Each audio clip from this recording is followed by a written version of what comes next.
Rafael Duamena ishte një talent i vërtet i futbollit, të cilin pasioni për lojën me topi mori dhe jetën këtë të shtunë në Rrogozhin teksa luante përballë Partizanit. Ganezi kishte pasur një karrierë të pasur në disa klube të njohura evropiane, e cila nisi tatpjetën e saj kur ata mësuan për problemet shëndetësore që ai kishte.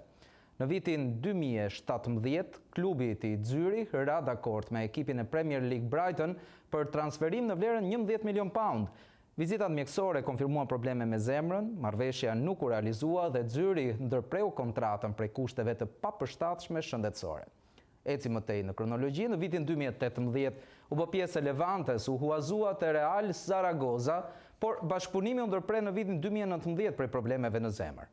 Edhe Levante ndërpreu bashkëpunime për gjendjes shëndetësore të sulmuesit nga Ghana.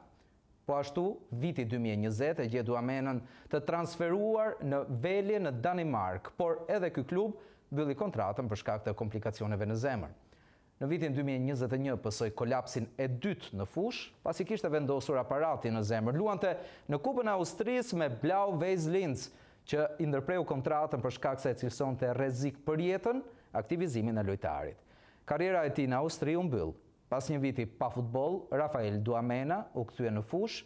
Më 29 dhjetor 2022 Egnatia prezantoi sulmuesin që në më pak se një vit u kthye në yllin e futbollit shqiptar. Por data 11 nëntor i këtij viti rezultoi fatale për Duamenën. Në minutën e 24 të duelit për titull Egnatia Partizani pësoi kolaps në fush dhe afro një orë pas ngjarjes humbi jetën në spital. Ndarje tragjike në fakt nga jeta e 28 vjeçarit nga Ghana në fushën e Blerë teksa luante për titull ndaj Partizanit me fanellën e Egnatias. Kjo ka bërë një onë shumë në mediat e huaja, duke ngritur edhe pikpyetje të shumta mbi sa ndodhi.